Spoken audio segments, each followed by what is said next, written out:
Amerika Serikat mengklaim memenangi peperangan dan sementara Iran mengatakan perang masih akan berlanjut dan berlangsung lama. Penguasa Iran mengajukan 3 syarat jika perang ingin dihentikan. Salah satunya meminta pergantian kerusakan akibat perang dan serangan Amerika Serikat Israel terhadap Iran. Soal syarat dan posisi tawar Iran yang akan menentukan berhentinya perang akan kita bahas bersama dosen ilmu politik Universitas Udayana, Evata Filomeno Borromeo Duarte, dan juga analis Lembaga Kajian Pertahanan Strategis Adrianus Prima. Selamat sore Bapak-Bapak, semoga dalam kondisi sehat selalu. Selamat sore. Ya, Selamat saya sore, ke Mas Mas. Evata terlebih dahulu. Mas Evata, apakah ini tidak terlalu dini bahwa Trump menyatakan dan mengklaim bahwa Amerika Serikat telah memenangkan peperangan dengan Iran, dan saat ini kita mengetahui bahwa Mujtaba Khamenei masih memegang kekuasaan di Iran dan juga saat ini juga belum ada pasukan dari Amerika Serikat atau Israel yang menyentuh tanah Iran hingga saat ini. Baik, ini tentu merupakan satu kondisi yang cukup pelik ya. Kita bisa lihat bahwa sebenarnya apa yang ditawarkan Iran adalah upaya untuk mencari celah. Mereka mencoba semaksimal mungkin untuk memecah koalisi internasional dan dengan cara meminta jaminan global, mereka mencoba menarik Rusia dan juga Cina untuk masuk sebagai wasit. Nah, ketika tawaran ini muncul, justru saya melihat Donald Trump malah curiga.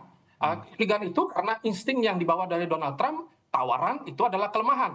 Nah, maka dia melihat bahwa ini ada sesuatu yang mungkin tidak beres. Nah, tetapi dalam kalkulasi domestik, kita bisa melihat bahwa 1% saja kenaikan yang terjadi di Selat Hormuz ya terkait dengan harga minyak ini akan membuat legitimasi politik Donald Trump akan runtuh ya. Padahal di November nanti sudah mulai pelan-pelan ada pra pemilu terhadap Amerika itu sendiri. Maka ini adalah salah satu pembunuh politiknya Donald Trump.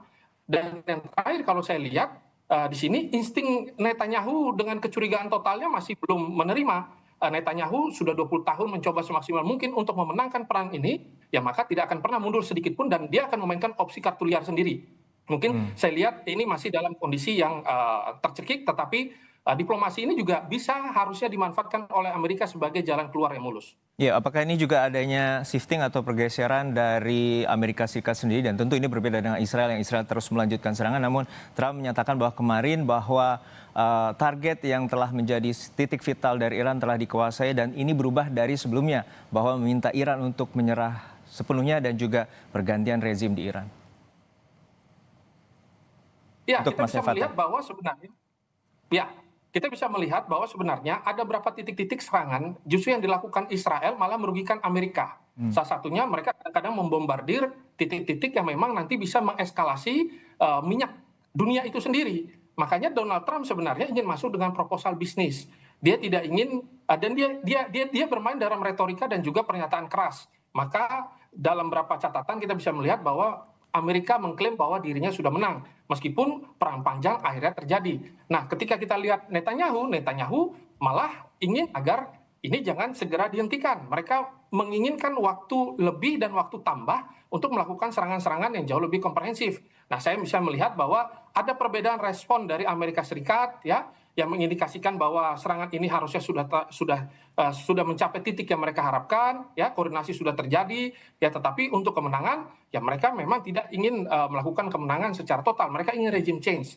Dan bagi mereka apabila ada proposal ini, ya mungkin proposal ini menjadi salah satu daya tawar untuk melihat. Tetapi tawaran di dalamnya ini kan ada beberapa poin yang tidak bisa diterima oleh Amerika dan juga Israel. Salah satunya adalah penggantian rugi dan jaminan agresi yang sudah dilakukan sama ini sama saja membuat serangan tanggal 28 Februari sebagai kejahatan perang, dan itu saja dihindari oleh Donald Trump dengan mengatakan bahwa ini adalah serangan ekskursi ya, bukan serangan militer atau upaya untuk memenggal secara brutal begitu. Mereka saja memainkan narasi seperti itu. Jadi tidak ada yang mau dirugikan dalam upaya diplomasi kali ini. Baik, saya beralih ke Mas Adrianus. Saya membacanya bahwa di sini Iran dalam posisi tawar yang tinggi, terutama dengan memegang kunci terkait dengan Selat Hormuz, dan juga saat ini ada tekanan di dalam negeri terhadap Amerika Serikat. Nah, Mas Adrianus, untuk saat ini bahwa Iran meminta adanya ganti rugi dan kemudian meminta jaminan terhadap internasional tidak adanya serangan, dan juga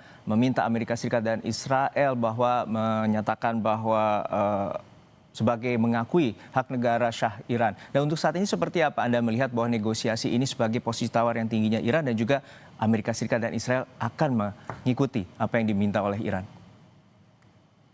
Ya, tentu saja saat ini kita kalau bisa ikuti ya perang selama 13 hari ini, sepertinya ini sudah mendekati titik jenuh sebenarnya. Karena dua-duanya itu tidak mau kalah dulu ya secara kekuatan militer, apalagi kemarin beberapa hari yang lalu Amerika Serikat itu menyerang kapal tanker Iran. Nah ini tentu saja merupakan sebuah eskalasi di mana sebelumnya tidak dilakukan, sekarang sudah dilakukan, yang kemudian serangan balasan yang dilakukan oleh Iran itu adalah menyasar beberapa kapal tanker seperti kapal tanker berbendera Thailand. Setelah sebelumnya juga sempat ada serangan ke kapal lain ya, yang kemudian ada kapal tunda yang di dalamnya ada 3 ABK berkewarganegaraan Indonesia yang masih hilang. Nah, di sini kita bisa lihat sebenarnya dari dua-duanya itu meskipun mungkin secara intensitas itu tidak setinggi awal-awal konflik, tapi tidak ada arahnya bahwa keduanya akan mencapai kata sepakat. Apalagi 3 tuntutan yang disampaikan oleh Presiden Masud Pezeshkian ini ya, mungkin memang seperti disebutkan oleh Mas Evata tadi, yang paling berat mungkin masalah payment of war reparation atau ganti rugi.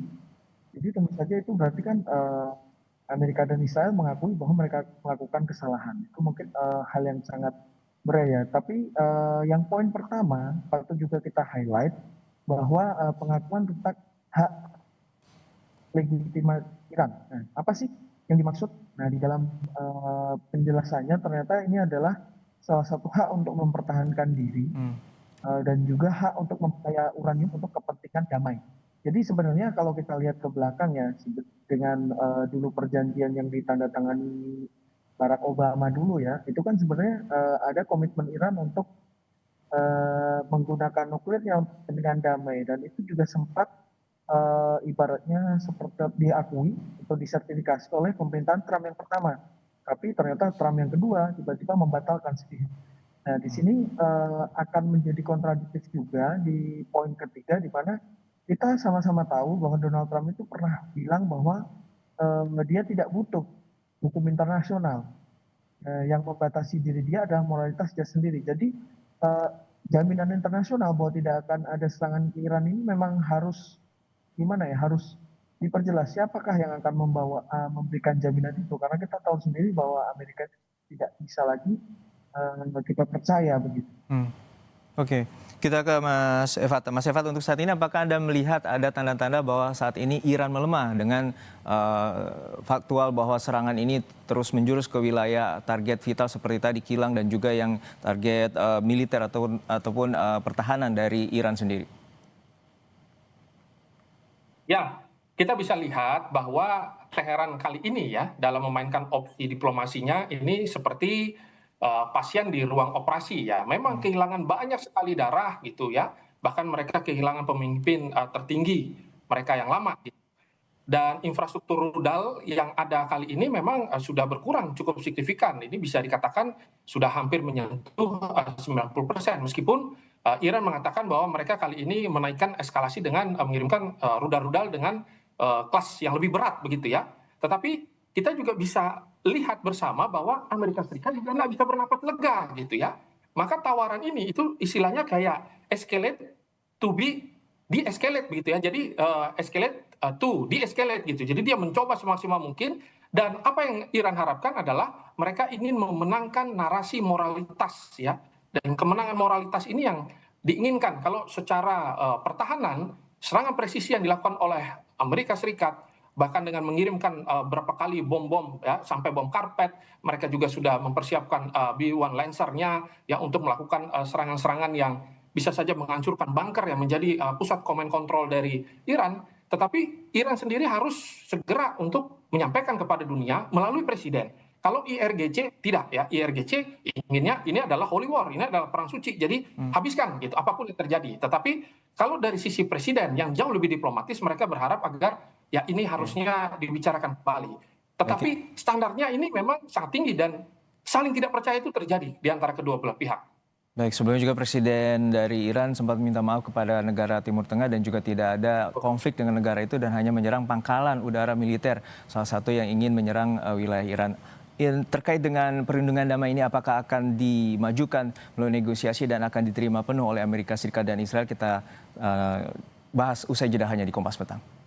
Kita akan membahas kembali terkait dengan situasi terkini perang antara Amerika Serikat, Israel, dan juga Iran bersama dengan dosen ilmu politik Universitas Udayana, Evata Filomeno Borromeo Duarte, dan juga analis Lembaga Kajian Pertahanan Strategis, Mas Adrianus Prima. Kami ke Mas Evata terlebih dahulu. Mas Evata, bahwa Presiden Iran Masoud Pezeshkian telah menyatakan ingin perdamaian, namun ia menegaskan bahwa Iran tetap akan membalas bila Amerika Serikat dan Israel terus melancarkan serangan. Dan menurut Anda, apakah proses perdamaian ataupun negosiasi ini akan terwujud dalam waktu dekat? Baik, dalam waktu dekat untuk berapa tuntutan yang diberikan ya terkait dengan satu pengakuan mereka ya, terus juga ganti rugi dan bagaimana perlindungan.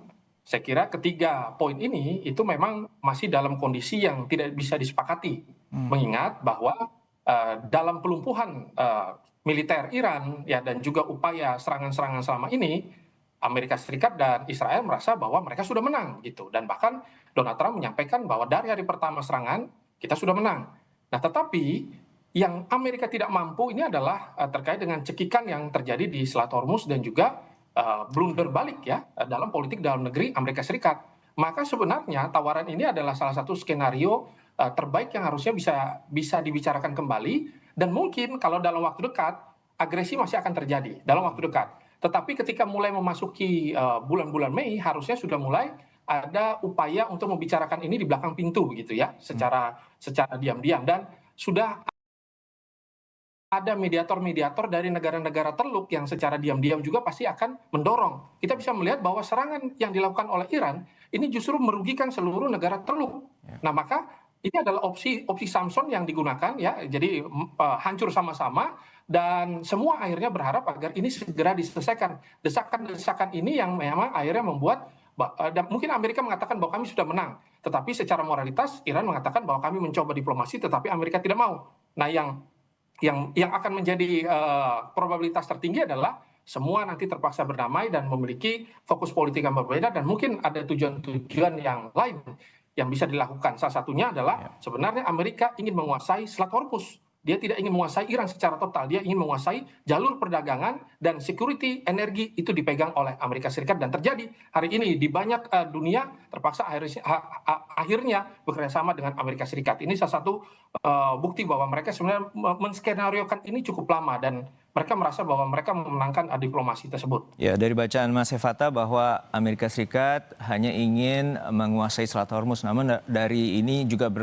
berbeda dengan objektifnya yang dimiliki oleh Israel untuk mengganti rezim dari Iran sendiri. Untuk dari Mas Adrianus sendiri melihat bahwa saya bacakan kembali bahwa Iran menginginkan syarat perdamaian, yaitu Amerika Serikat Israel mengakui hak negara Iran dan juga Amerika Serikat Israel harus membayar ganti rugi masa peperangan terakhir dan juga jaminan internasional tidak ada serangan kembali terhadap Iran. Menurut Mas Adrianus, untuk saat ini seperti apa? Amerika Serikat telah goyah dan mengalami bahwa objektivitasnya untuk menguasai Selat Hormuz, setidaknya objek vital dari Iran telah dilumpuhkan, dan juga Israel saat ini ingin adanya pergantian rezim di Iran.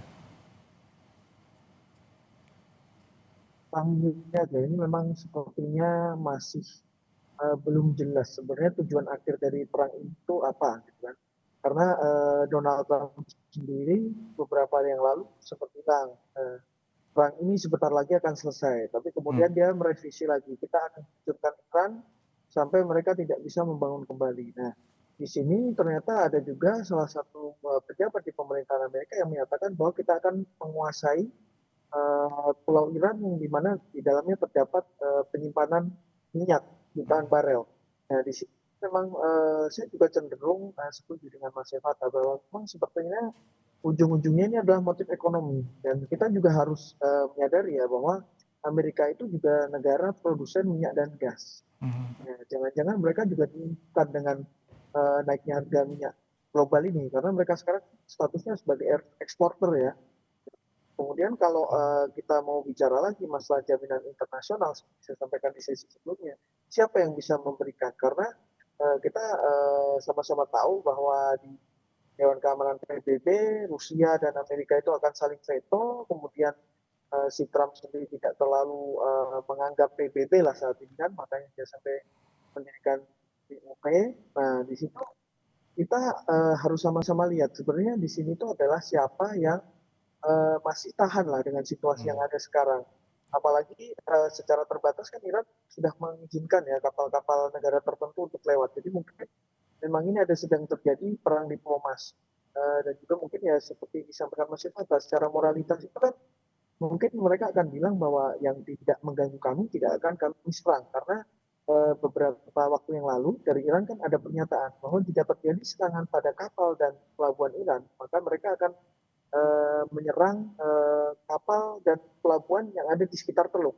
Itu kan sudah terbukti dengan serangan ke kilang Saudi, kemudian pelabuhan dan fasilitas minyak di Oman sebagai tindakan balasan atas serangan ke kilang minyak Iran. Nah, di situ memang kita bisa lihat bahwa tuntutan ini ya memang sebenarnya agak sulit juga terpenuhi. Dan saya cenderung setuju bahwa ini adalah escalate to de-escalate. Karena pada ujungnya bisa mencari jalan keluar yang paling soft lah, baik untuk politik internal di Amerika maupun di dunia internasional. Escalate to de-escalate. Kita menuju ke Mas Evata. Mas Evata, kita mengetahui bahwa kedua belah pihak tentu ini dalam sisi logistik, peperangan juga semakin berkurang, rudal Iran juga semakin berkurang, ditambah lagi objek-objek mereka yang juga dari sisi pertahanan juga mulai berkurang. Untuk saat ini pengajuan terkait dengan proses perdamaian telah dimajukan oleh Presiden Iran dan juga Donald Trump menyatakan telah memenangi atau mengklaim memenangi peperangan. Untuk saat ini apakah ada cara bahwa untuk berunding ini tentu posisi tawar tertinggi adalah negosiasi tertinggi. Namun apakah ada nanti juru runding yang dilibatkan? Menurut Anda pihak mana? Apakah Rusia, China, ataupun dari pihak lain? Baik, mungkin ini ada salah satu poin yang cukup ini ya, cukup berani ya, yang tentunya kita perlu sama-sama hitung. Mungkin dalam perspektif kali ini satu-satunya bisa menghentikan kedua belah pihak itu adalah Amerika Serikat sendiri. Ini tidak lepas karena Amerika Serikat sendiri yang akhirnya menabuh genderang, dia yang menyokong karena bagaimana cara Amerika selama ini menaruh pasukan yang kurang lebih sekitar 40% ya angkatan laut mereka mempersiapkan angkatan udara mereka selama ini, sehingga Israel merasa bahwa ini adalah waktu yang tepat itu untuk melakukan serangan. Ketika dilakukan serangan, precision, decapitation, ternyata malah Iran akhirnya mengganti Khamenei dengan Khamenei yang baru. Terus perang ini malah menjadi perang yang lama-lama menjadi perang atrisi, merugikan. Nah, maka dari itu untuk saat ini sebenarnya upaya pemisahan ya dan juga upaya untuk membuat Israel tidak menyerang lagi hanya Amerika yang mampu begitu. Dan mungkin nanti ke depannya dengan tadi yang saya sampaikan bahwa Iran mencoba semaksimal mungkin untuk mengajak wasit-wasit baru. Kita bisa melihat bahwa mereka mencoba menyampaikan kepada dunia, kepada PBB ya bahwa Cina dan Rusia ayo segera masuk. Tetapi pada kenyataannya memang kondisi yang mereka hadapi juga tidak dalam kondisi yang cukup clear gitu. Mau mendukung ataukah masih dalam zona abu-abu. Maka ini yang tentunya masih sangat sulit dan mungkin kartu-kartu liar yang bisa saja muncul ini tentu tidak lepas karena masalah kekuatan militer yang hanya bisa menghentikan perang ini, bukan terkait dengan diplomasi biasa. Mungkin kalau diplomasi biasa ya bisa kayak dari Arab Saudi ya, bisa saja dari Qatar, bisa saja dari Oman lagi ya, dalam diplomasi tidak langsung, tapi itu agak sedikit sulit untuk diterima kalau tidak dengan menggunakan kekuatan militer juga untuk menghentikan. Ya. Baik, kita harapkan bahwa situasi ini berangsur kondusif dan juga tentunya pihak-pihak terutama Amerika Serikat dapat menahan diri dan juga persyaratan damai yang telah dinegosiasikan atau ditawarkan bisa masuk dalam meja perundingan. Terima kasih sekali lagi Bapak-Bapak, dosen ilmu politik Universitas Udayana Evata Filomeno Beromeo Duarte dan juga analis Lembaga Kajian Pertahanan Strategis Adrianus Prima telah berbagi perspektif bersama kami di Kompas Petang. Sehat selalu Bapak-Bapak.